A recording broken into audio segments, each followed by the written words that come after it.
नमस्कार साथियों, मैं बाल मुकुंद धुरिया। वैसे भारतीय जनता पार्टी के लिए आज खुशी मनाने का दिन है। खुशी मनाने का दिन है या खुशी मनाते दिखने का दिन है। पूर्वोत्तर के 3 राज्यों में चुनाव हुए और उसमें 2 राज्यों में भारतीय जनता पार्टी फिर से सरकार बना रही है। अब मेघालय में क्या है, वो हो सकता है मेघालय में भी सरकार बना ले तो तीनों राज्यों में भारतीय जनता पार्टी की सरकार बन जाएगी। तो मसला ये है कि इसका मतलब इस सब कुछ करने के बावजूद भी भाजपा का मामला टनाटन पूरे देश भर में है। मोदी मैजिक चल रहा है, नड्डा मैजिक चल रहा है और कोई चिंता की बात नहीं है, सब कुछ ठीक है देश में। क्या ये बात मान लिया जाए? तब थोड़ा चुनाव को और भारतीय जनता पार्टी की टैक्टिक्स को थोड़ा बारीक से देखना होगा।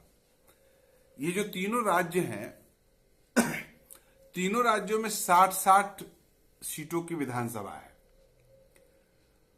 और आप सोचिए कि अगर त्रिपुरा से शुरू करें, त्रिपुरा में भी 60 सीट हैं, जिसमें बीजेपी गठबंधन को 33 सीट मिली है, पूर्ण बहुमत है, 31 सीट चाहिए सरकार बनाने के लिए। तो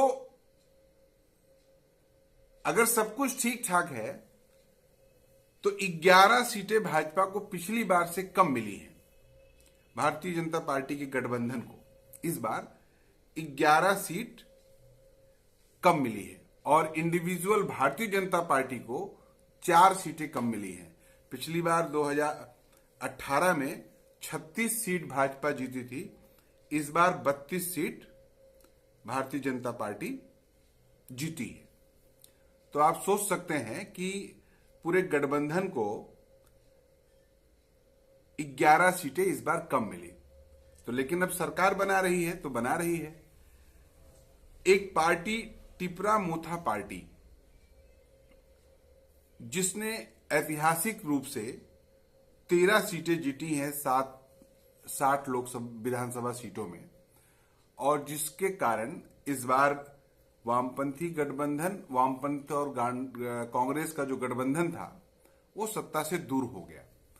तो सत्ता विरोधी जो पूरा मसला था वो क्षेत्रीय पार्टी जो टीएमपी थी उसके तरफ वोटों की शिफ्टिंग हुई और भारतीय जनता पार्टी को सरकार बनाने का पूरा मौका मिल गया।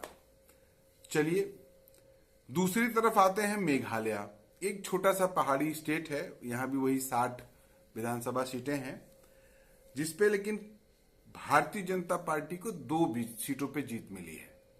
इसके पहले भी 2018 में भी बीजेपी 2 सीट ही जीती थी, इस बार भी 2 सीट ही जीती है। लेकिन अब खुशी मना सकती है कि सरकार बना सकती है, क्योंकि ये गोवा में जब सरकार बना सकती है तो मेघालय में भी बना ही सकती है। भले ही जो नेशनल पीपल फ्रंट है वो 26 सीटें पाई हो और बाकी लोग पाए हों, तो सरकार भाजपा की बन जाएगी, क्योंकि वही 2 सीट जो पिछली बार भाजपा जीती थी इस बार भी भाजपा जीत गई है।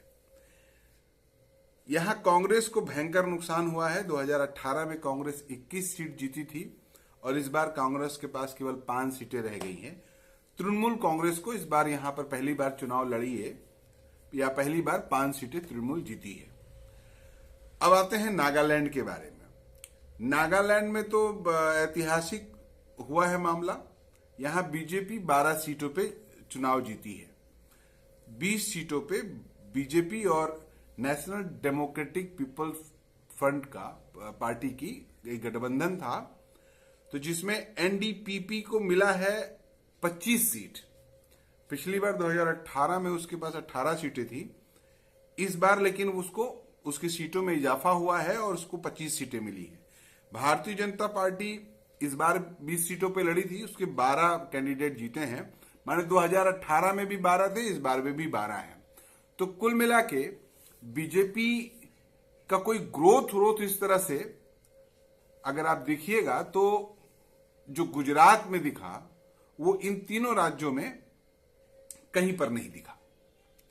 लेकिन अब चूंकि भारतीय जनता पार्टी के पास केंद्र की सत्ता है और आप आंकड़ा निकाल के देख लीजिए, इधर 5 सालों में जेपी नड्डा से लेके, राजनाथ सिंह से लेके, प्रधानमंत्री मोदी जी से लेके, इनका पूरा सेंट्रल पॉलिटिक्स का जो बड़े लीडरों का जो एक इनकी टीम है, उसका कोई ना कोई पूर्वोत्तर के इन राज्यों में घूमता रहा है और योजनाबद्ध तरीके से वहां पर टारगेट बनाए हुए हैं।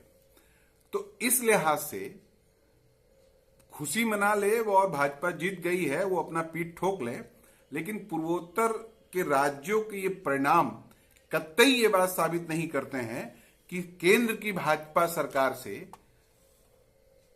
आम जनता बहुत संतुष्ट है और इन चुनावों से केंद्र के लिए होने वाली 2024 के चुनाव में कोई बहुत फर्क पड़ेगा, इसको भी हमको समझना चाहिए कि ऐसा नहीं होने वाला है। इन 3 राज्यों में, मैं बाकी पूर्वोत्तर के 8 राज्यों की बात नहीं कर रहा हूं, इन 3 राज्यों में खास करके त्रिपुरा, मेघालय और नागालैंड में कुल मिला के 5 लोकसभा की सीटें हैं। 2 त्रिपुरा में है, 2 मेघालय में है, 1 नागालैंड में है। और इन 5 लोकसभा सीटों से राष्ट्रीय फलक पे कोई बहुत बड़ा फर्क कैसे पड़ेगा, ये आप भी समझ सकते हैं।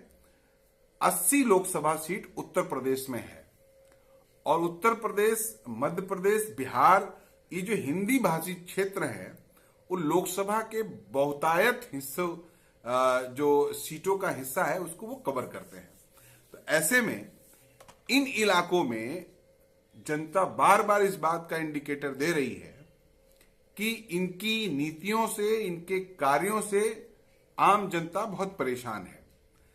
अब वो रिफ्लेक्ट कैसे होगा, नहीं होगा, ये अलग बात है, लेकिन आपकी समस्याएं लगातार बरकरार हैं, जारी हैं। इसलिए पूर्वोत्तर के इन छोटे राज्यों में भारतीय जनता पार्टी की जो यथास्थिति बरकरार है, वो भी इस बात को समझाती है कि भाजपा कोई बहुत अच्छा नहीं कर पाई है। वहां भी उनके गठबंधन, वहां के लोकल पॉलिटिकल पार्टियों ने अच्छा किया है, उनसे इनका टाई अप है क्योंकि ये लोग बड़ी पार्टी हैं, देश का खजाना इनके पास है।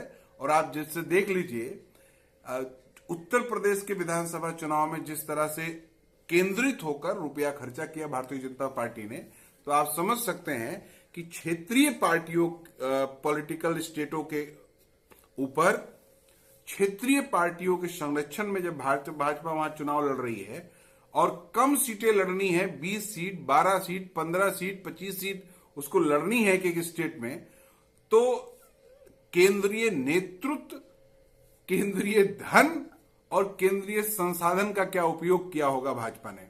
हम ये नहीं कह रहे कि कांग्रेस ऐसा करती थी कि नहीं करती थी, वही भाजपा भी कर रही है, लेकिन मैं कहना बस इतना चाहता हूं कि इन तीनों स्टेटों की जीत से भारतीय जनता पार्टी बाकी देश को दिखाने के लिए खुशी मना सकती है, अंतर वस्तु में उसके खुशी मनाने का बहुत कारण नहीं है।